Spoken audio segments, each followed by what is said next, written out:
Hello everyone, I hope you are doing well. Welcome to the series of BPSC PT crash course. जैसा कि हम लोगों ने previous lecture में Bihar special से रिलेटेड एमसीक्यूज और डिफरेंट जो टेस्ट सीरीज का क्वेश्चंस है वो हम लोगों ने भी डिस्कस किया था, अच्छे से सॉल्व भी किया था। पूरा सॉल्यूशंस हम लोगों ने देखा था किस तरह से किस क्वेश्चन को सॉल्व करना है, क्या क्या उसमें लॉजिक आप लगा सकते हैं। तो वो सारा चीज़ हमने डिस्कस किया था। और जो रिलेटेड जो जैसे कि बिहार क्रैश कोर्स आप जानते हैं कि ये बहुत दिन से चल रहा है, तो बिहार कोर्स में हम लोगों ने साइंस भी डिस्कस किया, इसमें कि आपको केमिस्ट्री, फिजिक्स और ये बायोलॉजी और डिफरेंट जो जीएस सब्जेक्ट्स है, मेनली पॉलिटी, फिर से आपको हिस्ट्री हो गया, इसमें एंशियंट, मेडिएवल, मॉडर्न।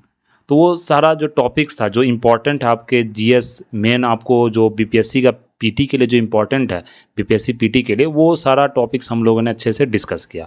अब क्या करेंगे, इसमें हम लोग करंट सेक्शन अब शुरू करेंगे, जो करंट अफेयर्स का हमारा पार्ट है। तो करंट अफेयर्स में जैसे कि जानते हैं कि बीपीएससी पीटी में वो क्या होता है कि करंट का जो क्वेश्चंस आपसे पूछा जाता है, जो कंटेम्प्रेरी इश्यूज़ के बारे में जो पूछा जाता है क्वेश्चंस, वो मेनली आपको 1 ईयर से मतलब 1 साल से 1.5 साल तक का आपको क्या आना चाहिए, पूरा मतलब करंट आपको पता होना चाहिए।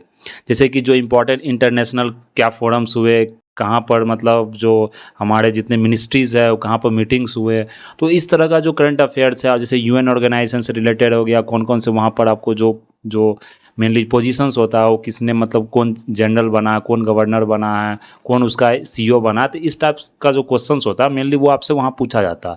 और जो इंटरनेशनल न्यूज़ हो गया, कहाँ वार चल रहा है, उससे रिलेटेड आपको जो कंट्री में वार चल रहा है उस कंट्री से रिलेटेड जो पीवाईक्यू आप क्वेश्चंस भी अगर देखेंगे तो कंट्री से रिलेटेड आपको कौन सा क्वेश्चन पूछा था, उस कंट्री से रिलेटेड आपको जैसे जो मैप वहाँ का कंट्री होता है उससे मैप रिलेटेड क्वेश्चन भी आपसे पूछा जाता है। तो इस तरह का क्वेश्चन आपने देखा होगा। साइंस टेक्नोलॉजी की बात करें तो वो भी मेनली करंट अफेयर्स का ही न्यूज़ होता है, जैसे कि अभी चंद्रयान 3 लॉन्च हुआ, फिर आदित्य L1 मिशन है, तो उस तरह के जितने भी साइंस से रिलेटेड जो क्वेश्चन होता है वो क्वेश्चन आपसे वहाँ से पूछा जाता है। तो अब जो देखेंगे जो लेवल इस बार भी जो हमारे चेयरमैन है यूपीएससी जो बीपीएससी के, उन्होंने कहा है कि जो क्वेश्चन का लेवल है वो 2023 में आपको 69 बीपीएससी हुआ था, उससे वो लेवल आपको इंक्रीज किया जाएगा। तो लेवल जब इंक्रीज किया जाएगा तो अगर आप 2023 का जो 69 बीपीएससी का क्वेश्चन अगर देखेंगे तो वहाँ देखेंगे जो करंट अफेयर्स का जो लेवल था वो आपको अब स्टेटमेंट वाइज क्वेश्चन पूछा जाता है। पहले क्या होता था, 1 लाइनर टाइप, आप कोई भी मैगजीन पढ़ रहे हैं, 1 लाइनर टाइप आप क्वेश्चन उससे देख कर आप बना सकते थे, उसे याद कर सकते थे। अब उस टाइप का क्वेश्चन नहीं हो रहा है। अब क्या हो रहा है कि आपको पूरा मतलब न्यूज़ प्रॉपर आना चाहिए, न्यूज़ में रिलेटेड जो आपसे चीज़ है उस चीज़ के बारे में जानकारी होना चाहिए। जैसे कोई भी आपको न्यूज़ में कोई भी जैसे बर्ड्स है या कोई भी न्यूज़ में अगर कोई मतलब पर्सनैलिटीज़ है तो पर्सनैलिटीज़ का आप डायरेक्ट आपसे क्वेश्चन नहीं पूछा जाता, उससे रिलेटेड पर्सनैलिटी ने क्या क्या किए, कहाँ पर उन्होंने इलेक्शन लड़ा, और डिफरेंट टाइप्स ऑफ बहुत सारे चीज़ उसके बारे में पूछा जाता है। उसी तरह से कोई आपको बर्ड है या कोई आपको किसी टाइप का स्पेसीज़ है तो स्पेसीज़ का आपको क्या होगा, जैसे यूपीएससी पूछती है ना, स्पेसीज़ का आपको कौन से नेशनल पार्क में फाउंड पाया जाता है, या क्या उसका स्पेसीज का जो लिस्ट है आपको कौन से रेड लिस्ट में उसको रखा गया है, तो इस टाइप का क्वेश्चन आपसे पूछा जाता है। तो इस तरह से हम लोग क्या करेंगे, यहाँ पर डिस्कस करेंगे। तो करंट अफेयर्स को हम लोग यहाँ डिटेल में एकदम डिस्कस करेंगे, क्योंकि जो करंट अफेयर्स का क्वेश्चन वहाँ से 30 क्वेश्चन आपसे एग्जाम में पूछा जाता है। तो ये आपको डिसाइडिंग मार्क होता है कि आप प्रीलिम्स क्लियर कीजिएगा या नहीं कीजिएगा पीटी। तो ये सबसे इंपॉर्टेंट टॉपिक है, इसे हम छोड़ नहीं सकते। तो 30 क्वेश्चंस आप फिक्स मान के चलिए कि वो क्वेश्चंस आपसे पूछा ही जाता है। तो देखेंगे हम लोग पहले नेशनल करंट अफेयर्स की अगर बात करें यहाँ पर, तो जो अभी सबसे ज़्यादा न्यूज़ में था आपको जो बांग्लादेश प्रोटेस्ट के बारे में। तो जो ये बांग्लादेश का आपको प्रोटेस्ट था जो आपको सबसे न्यूज़ में था, कौन सा प्रोटेस्ट था, ये बांग्लादेश का प्रोटेस्ट। तो हम लोगों ने जो बांग्लादेश का प्रोटेस्ट का उसके रीज़न के बारे में यहाँ बताया जा रहा है। जानते हैं कि जो वहाँ की आपको जो गवर्नमेंट अभी रिज़ाइन कर दिया, जो कि वहाँ पीएम हसीना थी, हसीना ने क्या किया, डिज़ाइन कर दिया और कंट्री फिर वहाँ से छोड़ कर वो इंडिया आपको आ गई। तो फिर उसके वहाँ पर जो प्रोटेस्ट का कारण था वो क्या था, वो कारण अगर देखें तो बताया जा रहा है कि 30% कोटा दिया गया सिविल सर्विसेज जॉब्स के लिए, जो जितने भी सेंट्रल जॉब्स होता है उसके लिए 30% कोटा दिया गया। किसको दिया गया कोटा, वो descendants of veterans of Bangladesh freedom fighter, जो बांग्लादेश का लिबरेशन वार 1971 में हुआ था, जो इंडिया ने सपोर्ट किया था। इंडिया ने इस वार को सपोर्ट करके बांग्लादेश को लिबरेशन दिलाया था, किससे, पाकिस्तान से, जिस समय उसे ईस्ट पाकिस्तान बोला जाता था। तो वो बांग्लादेश को जो लिबरेशन दिलाया था उस समय जो जिन्होंने जो लड़ाई लड़ी थी, जिन्होंने उसमें पार्टिसिपेट किया, जो फ्रीडम फाइटर्स थे उस समय में, उनके जो जितने भी मतलब कि उनका जितना भी मतलब जैसे डिसेंडेंट्स हो गया, उनका जो बेटा हो गया, बेटी हो गया, या कोई भी मतलब नाती पोता, मतलब उनके जैसे आप देखते होंगे बीपीएससी में भी ऐसा लिखा गया कि जैसे आपको कुछ परसेंटेज रिजर्वेशन रखा गया उनके लिए जो मतलब फ्रीडम फाइटर्स के नाती पोता या जो भी है। तो उस तरह का मतलब रिजर्वेशन वो 30%, ये बहुत बड़ा रिजर्वेशन होता है, क्योंकि इंडिया में देख लो तो उतना ज़्यादा रिजर्वेशन नहीं दिया जाता, लेकिन यहाँ पर इतना ज़्यादा रिजर्वेशन था, तो इसलिए यहाँ पर क्या हुआ, आपको ये प्रोटेस्ट होना शुरू हुआ। फिर हाई कोर्ट का डिसीजन था, वो ओवरटर्न किया बांग्लादेश का जो ये गवर्नमेंट का डिसीजन था, जो कोटा सिस्टम को एबोलिश किया जाए। फिर जो एम्प्लॉयमेंट रेट है, मतलब वहाँ का जो अगर देखें आप, जो बेरोजगारी है, बेरोजगारी का जो दर है बहुत ज़्यादा है। कहाँ पर, ये बांग्लादेश में। तो बहुत सारे वहाँ पर जो यंगस्टर्स है वो बेरोजगार है। इंडिया में भी बेरोजगारी आपको ज़्यादा है, लेकिन यहाँ पर बहुत सारे आपको सेक्टर्स है जहाँ पर एम्प्लॉयमेंट जनरेशन किया जा रहा है, लेकिन ये बांग्लादेश में इस तरह का एम्प्लॉयमेंट जनरेशन आपको नहीं था। मेनली जो आप बोल सकते हैं सेंट्रल जॉब्स या स्टेट जॉब्स, उस तरह का जॉब्स वहाँ पर क्रिएट नहीं किया जा रहा था। तो ये भी एक बहुत बड़ा रीज़न था। फिर आपको बताया गया जो प्रोटेस्ट के दौरान 100 सिविलियंस को जो क्लैश हुआ था आपको पुलिस में, स्टूडेंट में, उसमें 100 सिविलियंस की कम से कम मतलब नियरली बोला जाता है कि मौत भी हो गई। तो इसके कारण ये प्रोटेस्ट आपको और ज़्यादा इंक्रीज़ हो गया। जो प्रोटेस्ट का जो एग्रेवेशन था, जो मतलब कि एग्रेसिवनेस था, वो और ज़्यादा इंक्रीज़ हो गया।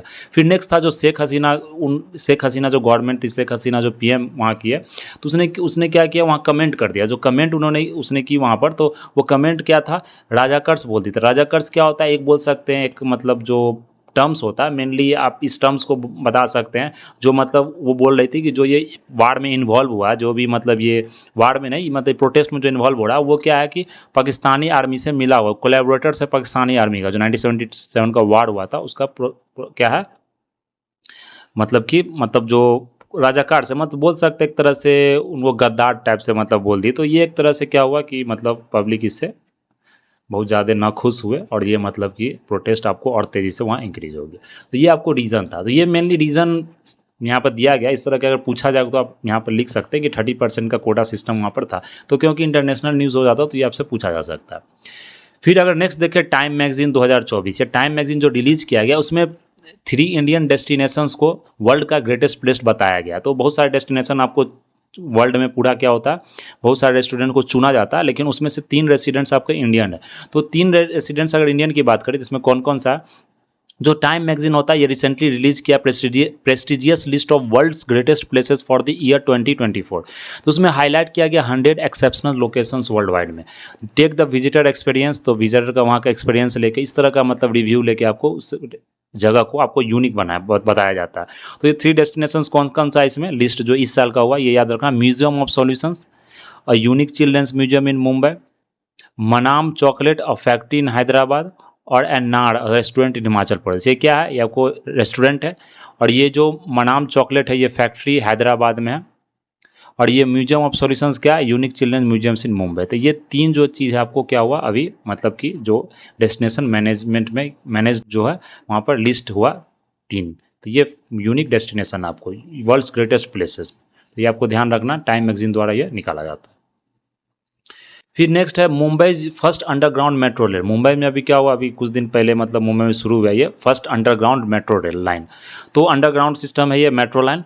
तो Mumbai new underground metro line है, जिसे एक्वा लाइन ही बोला था। एक्वा से आप याद रखिए, एक्वा क्या हो गया, मतलब पानी को ही एक्वा बोलते हैं, जैसे एक्वा कल्चर हो गया, पानी में जो हम झींगा या किसी तरह कल्टीवेशन करते हैं उसे क्या कहते हैं, aqua culture. Aqua means mainly water ही होता है। Aqua line will start its operation in the city very soon, अभी स्टार्ट कर दिया गया कुछ दिन पहले।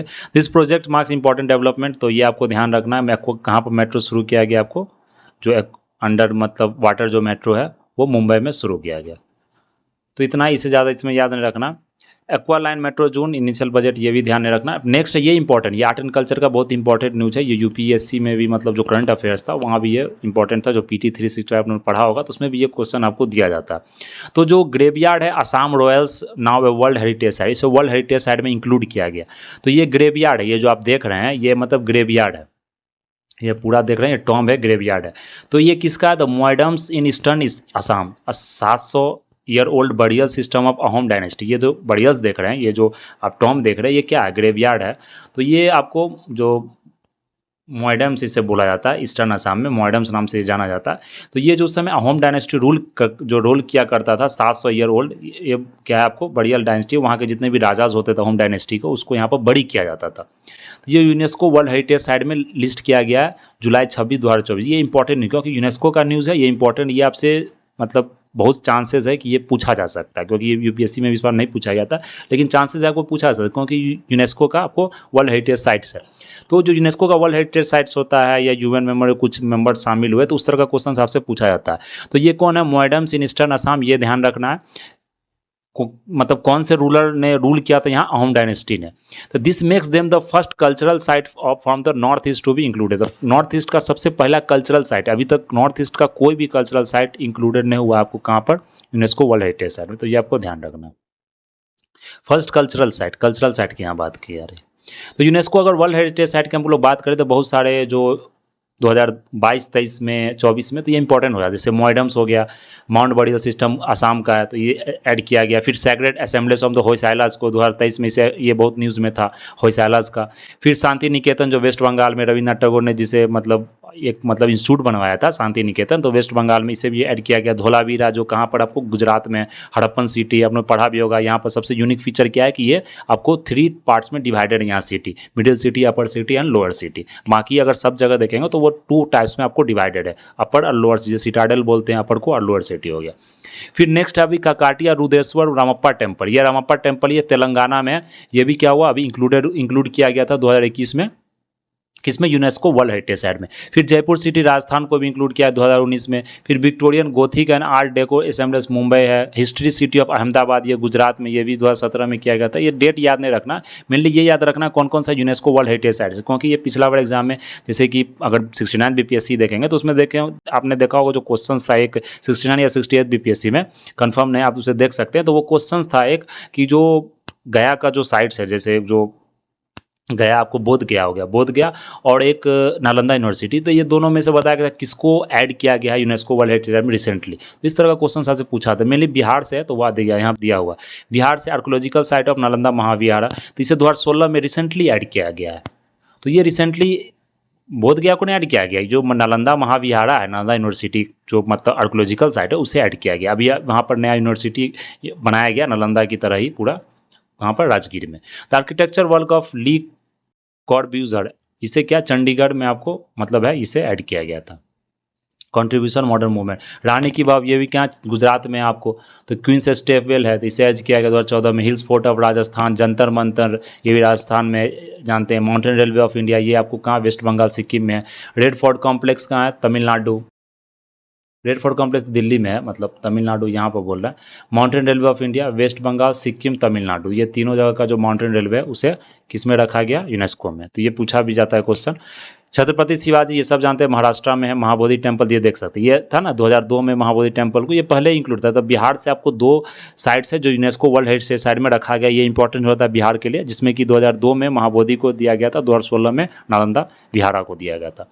फिर माउंटेन रेलवे ऑफ इंडिया देख ले, वेस्ट बंगाल, सिक्किम, ये हम लोग देख लिया। हुमायूं टॉम दिल्ली में, कुतुब मीनार दिल्ली का अगर देख ले तो दिल्ली में 2 ही चीज़ें जो मतलब मेनली आपको यूनेस्को वर्ल्ड हेरिटेज साइट में इंक्लूडेड है लिस्ट में। तो हुमायूं टॉम्स है, कुतुब मीनार और उसके जितने मॉन्यूमेंट्स हैं। फिर बुद्धिस्ट मॉन्यूमेंट सांची देख ले, मध्य प्रदेश में। एलिफेंटा केव्स, हम ये इसलिए देख रहे हैं क्योंकि क्या होता है कभी कभी ये पूछ दिया था एलिफेंटा केव्स, आपको पता ही नहीं वो कहाँ है। एलिफेंटा केव्स महाराष्ट्र में। Great living of Chola temple Tamil Nadu में। मॉन्यूमेंट्स जो गेट ग्रुप ऑफ मॉन्यूमेंट्स, ये कहाँ? कर्नाटका में है। Churches and convents of Goa हो गया। फतेहपुर सीकरी, ये उत्तर प्रदेश में, जो अकबर ने बनवाया था।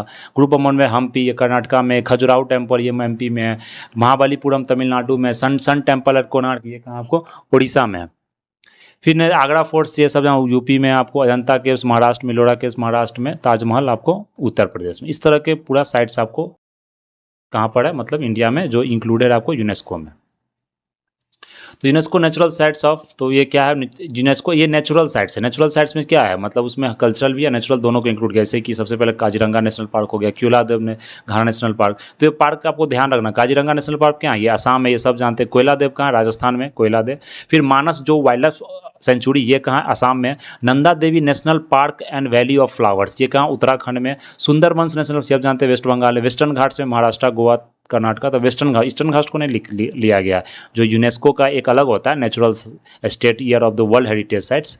तो इसमें इस तरह का नाम आपको यहाँ पर देख, इस तरह को इंक्लूड किया है 2014 में। ग्रेट हिमालयन नेशनल पार्क, ये हिमाचल प्रदेश में, तो हिमालयन है हिमाचल प्रदेश। तो इस तरह का आपको याद करना है। तो कोयलादेव राजस्थान, मानस असम, और असम में 2 है, काजीरंगा नेशनल पार्क भी है। तो इस तरह से आपको याद रखना। तो यूनेस्को हेरिटेज जो मिक्स हेरिटेज साइट, जहाँ कल्चरल आपको और नेचुरल दोनों मिल जाएगा, तो वो एक ही है इंडिया में। जो किसी को बोला था कंचनजंगा नेशनल पार्क, ये कहाँ, सिक्किम में 2016 में इसे ऐड किया गया था। तो वर्ल्ड हेरिटेज साइट्स का मिक्स अलग होता है, नेचुरल अलग होता है, और जो नॉर्मल मोनूमेंट्स को जो इंक्लूड किया जाता है वो अलग होता है। तो ये आपको ध्यान रखना, यूएन बॉडी द्वारा किया जाता है, यूनेस्को द्वारा। फिर नेक्स्ट आपको Ashwini Vaishnaw launches India fastest indigenously design router. तो रूटर जो क्या होता है, जो मतलब मेनली आपको जो यूज किया जाता है रूटर किसी चीज़ में, चाहे वो मतलब यूज किया जाए आपको वाईफाई कनेक्शन में या किसी तरह का जो इलेक्ट्रॉनिक कम्युनिकेशन के क्या होता है, कम्युनिकेशन के लिए यूज किया जाता है। तो इसलिए तो किस मिनिस्ट्री ने इसे लॉन्च किया, union ministry of communication, Ashwini Vaishnaw ने। तो अश्विनी वैष्णव ने लॉन्च किया India fastest and indigenously developed IPMLS। तो ये पूछा जा सकता है IPMPLS क्या है, मल्टी प्रोटोकॉल लेवल स्विचिंग। ये पूछा सकता, ये टर्म दे दिया जाएगा, पूछा जाएगा ये कौन सा चीज़ है, तो इसमें डिफरेंट चीज़ है, AI पूछ देगा या किसी तरह का ऑप्शन। देखते हैं UPSC इस तरह से देता है, कोई टर्म आपको न्यूज़ से उठा के दे दिया और उसके नीचे 4 ऑप्शन दे दिया गया, it's an AI, it's an this machine, it's that machine. तो इस टाइप से पूछा जा सकता है। इसे आप याद रखिए कौन सा है, ये इंडिया का अपना इंडिजिनसली डिजाइंड क्या रूटर है, जो रूटर है बेंगलुरु में से आपको डेवलप किया गया। तो ये आपको कितना मतलब कैपेसिटी है इसका, 2 टेराबिट्स पर सेकेंड TBPS इसका कैपेसिटी है। तो IPMPLS। फिर नेक्स्ट है Rashtrapati Bhavan, another halls gets renamed its in Modi government. तो क्या हुआ कि राष्ट्रपति भवन जो है आपको नेम चेंजिंग यहाँ पर किया गया था। तो बोला गया है कि in another name changing decision taken during the tenure of Modi government 2 halls of the Rashtrapati Bhavan got their names changed. तो राष्ट्रपति भवन का जो 2 हॉल्स था उसका नाम क्या हुआ, चेंज हो गया। तो president Droupadi Murmu has renamed 2 significant Rashtrapati Bhavan. तो दरबार हॉल का जो नाम था उसे चेंज, अशोक हॉल का नाम उसे चेंज किया गया। तो दरबार हॉल का नाम क्या रखा गया, गणतंत्र मंडप। दरबार मीन्स क्या होगा, बहुत सारे पीपुल वहाँ आ रहे हैं, वहाँ पर उनका क्या सुनवाई किया जाता है, तो उसे दरबार गणतंत्र मंडप। और फिर अशोक हॉल को अशोक ही नाम है लेकिन अशोक मंडप उसे बताया गया। तो इस तरह का जो नाम था उसे चेंज किया गया। तो ये आपको ध्यान रखना है, ये पूछा जा सकता है कि नाम में क्या चेंज हुआ है। तो दरबार हॉल को गणतंत्र मंडप, अशोक हॉल को अशोक मंडप।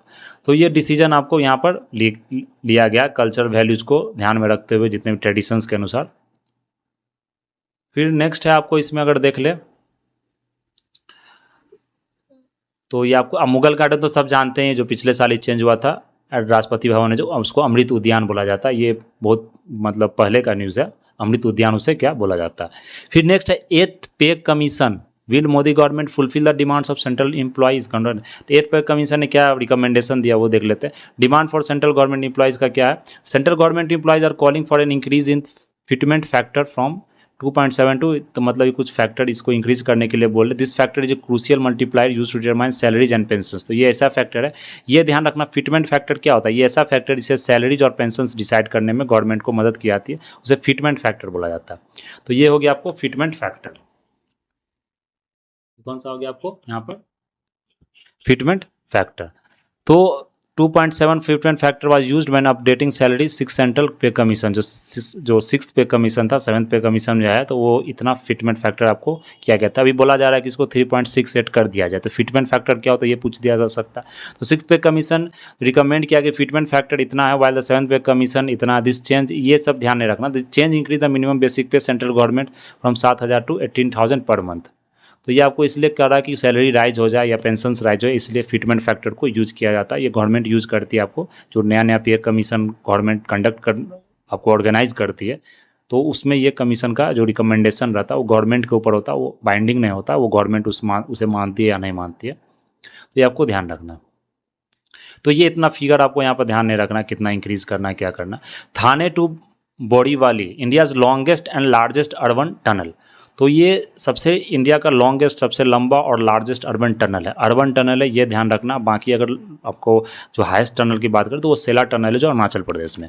तो जो जुलाई 13, 2024 prime minister Narendra Modi inaugurated India longest, ये तो पढ़ने की चीज़ है। थाने क्या नाम है, थाने बोरीवली ट्विन टनल मुंबई में, तो थाने से मुंबई आप समझ सकते हैं बोरीवली, तो इसे इतना में लॉन्च किया गया जो कि आपको थाने से बोरीवली में 12 मिनट्स में, मतलब जो 1 घंटा का समय होता था उसे 12 मिनट में कवर कर देगी। तो इस तरह का टनल बनाया गया। ये याद रखना इंडिया का लॉन्गेस्ट एंड लार्जेस्ट टनल है थाने टू बोरीवली। इसमें इतना डिटेल में नहीं जाना है, क्या लेंथ है क्या हाइट है, इस तरह का क्वेश्चन आपसे मेनली बीपीएससी में अब इस तरह का क्वेश्चन नहीं पूछा जाता।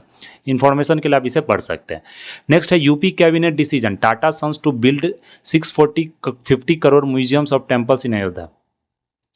तो ये यूपी कैबिनेट का डिसीजन है कि टाटा सन्स को दिया गया है कि 650 करोड़ का जो म्यूजियम्स होता है टेम्पल्स का वो अयोध्या में बिल्ड किया जाए, जिसमें आपको दिखाया जाए किस तरह से टेम्पल का इवोल्यूशन हुआ है, टेम्पल किस तरह से आपको कहाँ कहाँ कौन सा टेम्पल, इस तरह का म्यूजियम आपको बनाया जाता है। ये आपको ध्यान रखना, टाटा सन्स को ये दिया गया यूपी गवर्नमेंट द्वारा, और इसमें कुछ नहीं याद रखना। Union minister launch nation wide जल शक्ति अभियान। इसमें कैच द रेन 2024 इस कैंपेन का नाम है, जल शक्ति अभियान। तो यूनियन मिनिस्टर ने इसको लॉन्च किया। यूनियन मिनिस्टर जल शक्ति कौन है? गजेंद्र सिंह शेखावत। ये अभी तो चेंज हो गए आई थिंक, मतलब इनको अभी कल्चरल मिनिस्टर दे दिया गया, तो ये आपको यहाँ पर ध्यान रखना। तो कैंपेन जो थीम था नारी शक्ति से जल शक्ति, ये भी थीम आपको इसमें इंक्लूड किया गया। तो जन आंदोलन हो गया जो मिनिस्टर जल शक्ति था 2009 में 19 में, तो ये मिनिस्टर ऑफ जल शक्ति द्वारा दिया गया। फिर नेक्स्ट है union minister launch nation wide जल शक्ति अभियान कैच द रेन। तो ये वही चीज़ सब है, नारी शक्ति से Jal Shakti. Cabinet approves establishment of international big cat alliance. तो IBCA जो है आपको ये इंपॉर्टेंट, इसका हेडक्वार्टर कहाँ है? इंडिया में, ये ध्यान रखना, हेडक्वार्टर सिचुएटेड इंडिया। ये इंपॉर्टेंट, इसमें 7 कैट को आपको, जो बिग कैट होता है उसे इंक्लूड किया गया। तो कौन कौन सा 7 बिग कैट है इसमें? तो सबसे पहले इसमें कौन सा आपको यहाँ पर टाइगर है, यह ध्यान रखना, लायन है, चीता है, चीता हो गया, लायन हो गया, टाइगर हो गया, स्नो लेपर्ड है, लेपर्ड है। तो कितना हो गया यहाँ पर? 5 हो गया। 2 और आपको यहाँ पर जानना है। तो जो 2 और हो गया, एक आपने सुना होगा, उसे क्या बोलते हैं हम लोग, जो बिग कैट अलायंस है, इसमें 2 और है। एक पूमा हो गया, जो पूमा आप लोग ब्रांड सुनते हैं, वो पूमा भी क्या टाइगर का ही मतलब एक प्रजाति है, एक स्पेसीज है पूमा। एक जगुआर हो गया, जगुआर का आप कंपनी का गाड़ी जो सुनते हैं वो भी इसका मतलब क्या बोलते हैं, इसी का एक का। तो ये इस तरह का नाम याद रखना। तो 7 नाम, इसमें क्लाउड लेपर्ड नहीं है, तो क्लाउड लेपर्ड ये आपको नहीं, ये ध्यान रखना। तो अगर यहाँ पर देख ले तो सबका आप इसमें क्या याद कर लीजिएगा, क्योंकि ये इंपॉर्टेंट स्पेसीज है, इससे आपको पूछा जा सकता है कौन सा इसमें इंडेंजर्ड है, रेड लिस्ट में इनका क्या स्टेटस है, IUCN का जो स्टेटस होता है वो क्या स्टेटस, ये आपको यहाँ पर ध्यान रख लीजिएगा।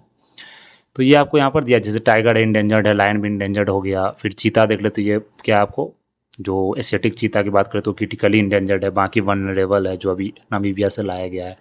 फिर सोन लेपर्ड की बात करें तो ये भी वनरेबल है। लेपर्ड कोई भी जो लेपर्ड का कोई भी अगर स्पेसीज की बात करें तो वो सब आपको क्या वनरेबल है।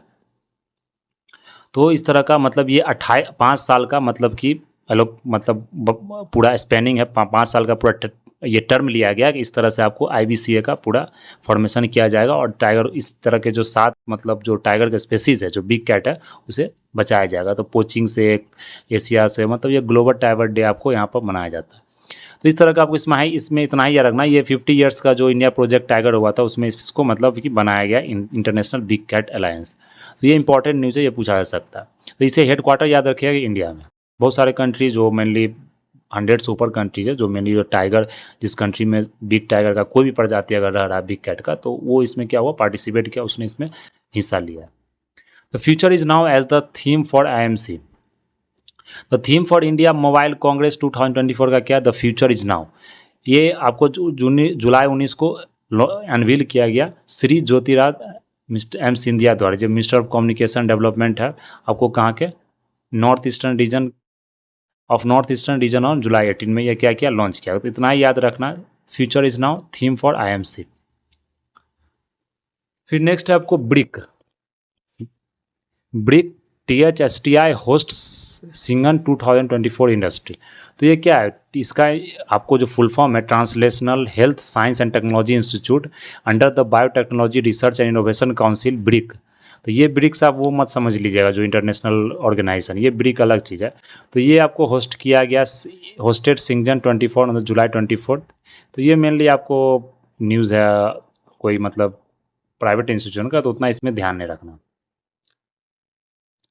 अगर नेक्स्ट हम लोग देख लें यहाँ पे, India become first nation to prepare full list of fauna. तो पहला इंडिया ऐसा कंट्री बना है जो मतलब कि जितने भी फौना मीन्स क्या होता है, फ्लोरा और फौना आप लोग जानते हैं। फ्लोरा प्लांट स्पेसीज को बुलाता है, फौना किसे बुलाता है, एनिमल स्पेसीज को। तो जितने भी एनिमल स्पेसीज है इंडिया में उस सबका एक लिस्ट तैयार किया गया। ये पहला नेशन है, बाकी अभी तक कोई नेशन इस तरह का तैयार नहीं किया गया। तो पूरा जो कवर हुआ 1,04,561 फौना स्पेसीज इंडिया में अभी तक मतलब कि पाया जाते हैं, वो अभी तक रहते हैं, उनका पूरा लिस्टिंग किया गया। तो ये आपको फर्स्ट कॉम्प्रिहेंसिव, तो फर्स्ट कंट्री है वर्ल्ड में जो चेकलिस्ट किया बनाया है इस चीज़ को। तो ये आपको यहाँ पर ध्यान रखना। तो launch on the occasion of 19th foundation day zoological survey of India, जो कलकत्ता में इसका हेडक्वार्टर है, ये यूनियन मिनिस्टर द्वारा, इन्वायरमेंट मिनिस्टर द्वारा क्या किया था, इसे लॉन्च किया गया था। तो इतना ही इसमें ध्यान रखना। तो ये सब इतना नहीं करना, मेमलिन स्पीसीज कहाँ क्या है, इतना इन्फॉर्मेशन डीप में वो जाके नहीं पूछती आपसे। फिर अगर नेक्स्ट हम लोग देख लें यहाँ पर योगा महोत्सव। तो योगा दिवस जानते हैं कौन दिन हो जाता है, इंटरनेशनल योगा डे, जो 21 जून होता है आपको इंटरनेशनल योगा डे। तो ऑन 13 मार्च योगा महोत्सव टुक प्लेस एट विज्ञान। लेकिन ये जो योगा महोत्सव वो अलग चीज़ है, 13 मार्च को हुआ था विज्ञान भवन में। तो 100 डे काउंटडाउन है, वहाँ से आपको जो इंटरनेशनल योगा डे आता है वहाँ से 100 दिन पहले ये योगा महोत्सव मनाया गया था विज्ञान भवन में। तो इसमें बहुत सारा जैसे थीम है, थीम देखिए yoga for women empowerment celebrated the incoming. तो इस तरह का आपको यहाँ पर ध्यान रखना है, मेनली थीम याद रखना है कि क्या थीम था उसमें योगा में। फिर यहाँ पर देखिए पोषण पखवाड़ा 2024 9 मार्च से 23 मार्च तक ये आपको मनाया गया था। पखवाड़ा मास सेंसिटाइजेशन इसमें किया, कम्युनिटी एक्टिविटीज़ को इसमें कराया गया। तो जो थीम था पोषण भी पढ़ाई भी, ये इसमें क्या था कि आपको डाइटरी प्रैक्टिसेस बताया गया, सेंसिटाइजेशन का बताया, सेंसिटाइज किया गया, अवेयरनेस फैलाया गया न्यूट्रिशन के लिए, हेल्थ और प्रेग्नेंट वुमेंस के बारे में। पोषण पखवाड़ा जो है वो 15 दिन का पूरा सेलिब्रेशन होता है मार्च मंथ में। तो मंथ ऑफ सितंबर में उसी तरह से राष्ट्रीय पोषण माह भी मनाया जाता है। तो पोस्ट अभियान इसे पीएम मोदी ने 8 मार्च 2018 को लॉन्च किया था। 8 मार्च को जानते हैं क्या होता है, इंटरनेशनल वुमेन डे भी होता है। पोषण stand for prime minister over, ये याद रखना है, पोषण का मतलब क्या होता है, prime minister overarching scheme for holistic nutrition. तो इस पूरा न्यूट्रिशन को इसमें कवर किया जाता है। तो जो children severe acute mail nutrition से सफ़र करते हैं उनके लिए यह पूरा न्यूट्रिशन प्रोग्राम आपको लाया गया। तो ये ध्यान रखना आपको। फिर iconic Indian branded Amul launch fresh milk in the US. तो अमूल ने क्या किया अपना मतलब कि मिल्क यूएस में भी लॉन्च किया था, इंडिया में भी चल रहा था, यूएस तक पहुंच गया ये। तो ये आपको न्यूज़ आप यहाँ तक क्या है, गुजरात का कोऑपरेटिव मार्केटिंग फेडरेशन, अमूल का जानते हैं आनंद मिल्क यूनियन लिमिटेड जो फंड फेडरेशन है। तो ये जो है आपको कहाँ से टाई अप किया, 108 ईयर ओल्ड और कोऑपरेटिव ऑर्गेनाइजेशन है मिचिगन मिल्क प्रोड्यूसर एसोसिएशन से, उससे टाई अप किया कि वहाँ भी अमूल का दूध बेचा जाएगा आपको। तो मेजर चीज़ें न्यूयॉर्क में पाया जाएगा, new Jersey, Chicago, Washington, Dallas, Texas, इस तरह आपको वहाँ भी पाया जाएगा। तो देख रहे हैं कि इंडिया का जो कोऑपरेटिव सेक्टर है जो कितना दूर तक आपको फैला हुआ है, इसलिए कोऑपरेटिव्स आपको बहुत ज़्यादा जरूरी होता है, जो सेल्फ हेल्प ग्रुप जो होता है सो। Indian first museum dedicated to cooperatives. देखिए फिर कोऑपरेटिव्स का न्यूज आ गया। कोऑपरेटिव मिनिस्टर जानते हैं, मिनिस्टर ऑफ कोऑपरेशन कौन है, जो हमारे होम मिनिस्टर है वो अमित शाह, वो आपको क्या कोऑपरेटिव मिनिस्टर है। जो इंटरनेशनल जो कोऑपरेशन म्यूजियम आपको बनाया गया, India first museum dedicated to cooperative is going to open in, ये कहाँ, ये इंपॉर्टेंट है, ये क्या कोड़ीकोड, इसे कोड़ीकोड बोला था, कोझीकोडी नहीं पड़ेगा, जिसे हम पहले कैलिकट भी बोला जाता था। ये केरला में आपको ओपन किया गया। अभी केरला सिटी में, सिटी को आपको मेनली लिटरेरी सिटी बताया गया, लिटरेसी सिटी, या जो वहाँ पर सबसे ज़्यादा बोलते हैं आर्ट जो कल्चरल सिटी बताया जाता है। तो कोड़ीकोड में आपको क्या गया, इसे आपको खोला जा रहा फर्स्ट म्यूजियम, इंडिया का फर्स्ट म्यूजियम जो कोऑपरेटिव्स को वहाँ बताया जाए, किस तरह से कोऑपरेटिव्स आगे बढ़ा, किस तरह से इवोल्यूशन हुआ, उसे वहाँ म्यूजियम में पूरा दिखाया जाएगा। तो ये कहाँ खोला जा रहा है, ये इंपॉर्टेंट है क्योंकि कोऑपरेटिव से बहुत ज़्यादा न्यूज़ में है। तो कोऑपरेटिव में अगर देखेंगे तो ये आपको कोड़ीकोड केरला में खोला गया। कोऑपरेटिव के बारे में हम जानते हैं, जो 97th कॉन्स्टिट्यूशनल अमेंडमेंट हुआ था 2003 का 11 का, तो उसमें इसे ऐड किया गया आर्टिकल 16, 15 क्लॉज 6 में, 16 क्लॉज 6 में। आर्टिकल 43B अगर बात करें तो ये कोऑपरेटिव्स के साथ डील करता है, जो DPSP है आपको। तो म्यूजियम में हाउस होल्ड 4 स्टोरी बिल्डिंग, ये ध्यान ये सब नहीं रखना आपको। तो इसमें बताया जाएगा history, success, achievement cooperative movement का, किस तरह से मूवमेंट चला, किस तरह से कोऑपरेटिव्स आपको बनाया गया। तो इसे हम आपको, तो यहाँ पर जैसे अमूल हो गया, Indian coffee house, IFFCO, Kerala Dinesh Beedi, इस तरह का जो ब्रांड्स है उसके बारे में आपको यहाँ बताया जाएगा। तो अगर देखें तो प्रोजेक्ट सपोर्ट आया आपको कहाँ से, कॉर्पोरेट इंटरनेशनल कोऑपरेटिव अलायंस से, यूरोप, जापान से भी आपको बहुत सारा सपोर्ट्स आया कि आपको इसे बनाना चाहिए। तो ये आपको ध्यान रखना, मेनली आपको याद रखना है कि इसका जो म्यूजियम कहाँ बनाया जा रहा है, आपको केरला में कोड़ीकोड में बनाया जा रहा है। UGC introduces CRNI helping female scientist and faculty connect. तो ये जो CRNI, तो सी से क्या हो गया, जो वुमेन के लिए, आप यहाँ सी से याद रखेंगे, वुमेन के लिए फैसिलिटी आपको बताया गया, फैसिलिटी इस तरह से यूजीसी ने इंट्रोड्यूस किया। तो she research network India, RNI का फुल फॉर्म क्या, she research network India has been launched by the UGC information and library network centre. Mainly आप याद रखना, वुमेन को हेल्प करने के लिए, वुमेन साइंटिस्ट को, फीमेल साइंटिस्ट को फैकल्टी से कनेक्ट करने के लिए आपको ये इंट्रोड्यूस किया गया इस साइट को। इसका क्या नाम है, सी रिसर्च नेटवर्क इंडिया, CNRNI। तो किसके द्वारा किया गया, यूजीसी के द्वारा। इतना ही इसमें ध्यान रखना। वाइस प्रेसिडेंट इनॉग्रेट द प्रेरणा स्थल। प्रेरणा स्थल ये कहाँ पर किया गया, पार्लियामेंट हाउस कॉम्प्लेक्स, नया जो पार्लियामेंट बना उसमें ये प्रेरणा स्थल आपको बनाया गया। इंस्पिरेशन साइट्स इसमें 15 बताया जाता है कि कम से कम 15 आपको जो महान जितने पर्सनैलिटीज़ थे, जो प्रदन महान जो फ्रीडम फाइटर्स थे, तो उनका यहाँ पर स्टैचू आपको लगाया गया। नेशनल आइकॉन्स जिनको हम लोग मानते हैं, तो उनका क्या किया गया, यहाँ पर आपको स्टैचू लगाया गया। तो ये आपको इंपॉर्टेंट है क्योंकि वाइस प्रेसिडेंट से न्यूज़ है आपको, नेशनल न्यूज़। तो प्रेरणा स्थल कहाँ पर है, ये न्यू पार्लियामेंट जो कॉम्प्लेक्स है उसमें national icons and freedom fighters का यहाँ पर आपको पूरा मतलब कि आइकॉन्स, जिससे क्या होगा कि आपको प्रेरणा मिले। प्रेरणा मीन्स क्या होगा, आपको मोटिवेशन मिले, तो इसे प्रेरणा स्थल इसे बोला गया।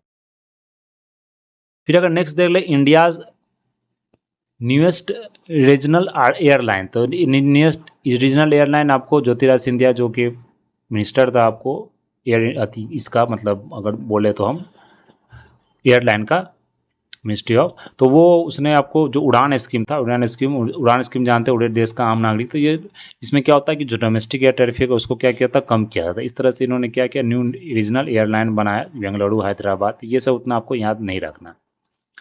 नीति Aayog launches vocal for local initiative to promote grass root entrepreneurship. तो नीति आयोग ने क्या किया, वोकल फॉर लोकल जो ग्रास इंटरनेशनल उसने क्या किया, शुरू किया। तो वोकल फॉर लोकल ये याद रखना, इनिशिएटिव्स ने एस्पिरेशन ब्लॉक्स प्रोग्राम, जानते हैं 112 डिस्ट्रिक्ट है जो एस्पिरेशन ब्लॉक प्रोग्राम में रखा गया। तो अभी कौन है CEO नीति आयोग का, श्री BVR सुब्रमण्यम। अब जानते हैं जो चेयरमैन प्राइम मिनिस्टर होते हैं हमारे, वाइस चेयरमैन। तो उस तरह से आपको यहाँ पे याद रखना। PM टू पार्टिसिपेट इन सशक्त नारी विकसित प्रोग्राम इन न्यू दिल्ली। तो इस तरह का जो प्रोग्राम है उसमें मोदी जी मतलब जो वो पार्टिसिपेट करना। नमो जो द्रोण दीदी है उसे वहाँ पर डिमॉन्स्ट्रेट कराया जाएगा, उसे दिखाया जाएगा किस तरह से वो आगे बढ़ा। फिर दीनदयाल अंत्योदय योजना है, जिसे रूरल लाइवलीहुड मिशन से बोले, तो उसे वहाँ पर आपको क्या किया जाएगा, वहाँ पर लॉन्च किया जाएगा। जो सेल्फ हेल्प ग्रुप्स के मेंबर, उनका प्रोग्रेस वहाँ दिखाया जाएगा। तो इस तरह का आपको, तो ये इंपॉर्टेंट होती है, आप सिर्फ पढ़ लीजिएगा तो वो आपको क्या होगा, दिमाग में वो याद रहेगा। Union minister Anurag Singh Thakur launches first season of Swaraj on OTT platform Amazon prime. तो अमेजन प्राइम पर जो यूनियन मिनिस्टर है अनुराग सिंह ठाकुर, उसने लॉन्च किया सीजन ऑफ स्वराज। तो ये ब्रॉडकास्टिंग मिनिस्टर थे स्वराज सिंह, जो अनुराग सिंह ठाकुर को ब्रॉडकास्टिंग मिनिस्टर है। तो स्वराज का सीजन ये OTT प्लेटफॉर्म पर लॉन्च किया गया मुंबई में। Sardar the game changer, new serial based on the life of Sardar Vallabhbhai Patel. तो स्वराज सीरीज किसका, सरदार वल्लभ भाई पटेल जो हमारे फ्रीडम फाइटर्स थे, जो हमारे नेशनल आइकॉन है, तो उनका ये पूरा मतलब क्या होगा, उसमें लाइफ स्टोरी बताया जाएगा। Serial was commission by taking inspiration from आज़ादी का अमृत महोत्सव कैंपेन जो प्राइम मिनिस्टर मोदी ने आपको शुरू किया था। तो इस तरह का आपको यहाँ पर दिया गया। तो इतना ही इसमें ध्यान रखना है कि किनके लिए आपको वो बताया गया। तो कंट्री जो डायरेक्टर है prime video Sushant Singh, producer of Swaraj Abhimanyu Singh. तो ये आपको ओकेजन में प्रेजेंट रहेंगे।